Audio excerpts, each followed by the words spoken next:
बहुत समय पहले एनगर नाम के राज्य में राजा वीरेंद्र राज करते थे। वीरेंद्र एक न्यायप्रिय और ईमानदार राजा थे।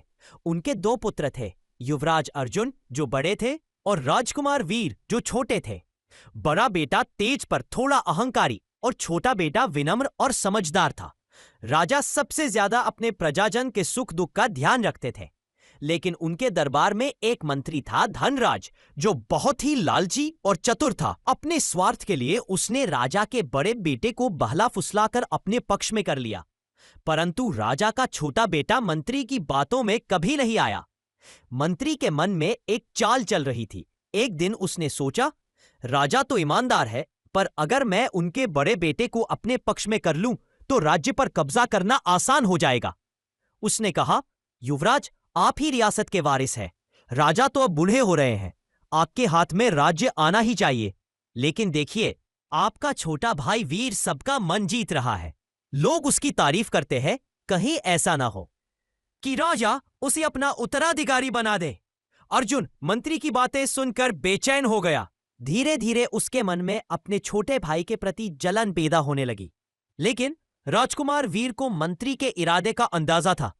इसलिए राजकुमार वीर ने एक युक्ति लगाई कि क्यों ना हम दोनों भाई शिकार पे चले और साथ में मंत्री को भी ले चलते हैं। युवराज अर्जुन और मंत्री दोनों तैयार हो गए। जंगल के रास्ते में एक नदी थी। तीनों एक साथ उस नदी को पार करने के लिए नाव में बैठ गए।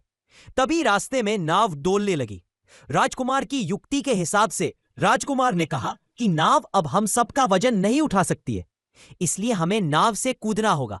यह सुनते ही मंत्री और युवराज ने सबसे पहले राजकुमार को नाव से नीचे गिरा दिया।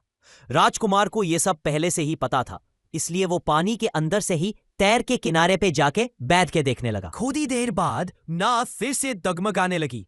युवराज ने मंत्री से कहा, आप नीचे कूद जाइए, मैं युवराज हूं, मेरा जीवित रहना ज्यादा जरूरी है।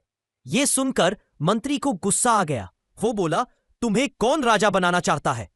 तुम तो मेरे लिए सिर्फ एक माध्यम हो राजगद्दी तक पहुंचने का।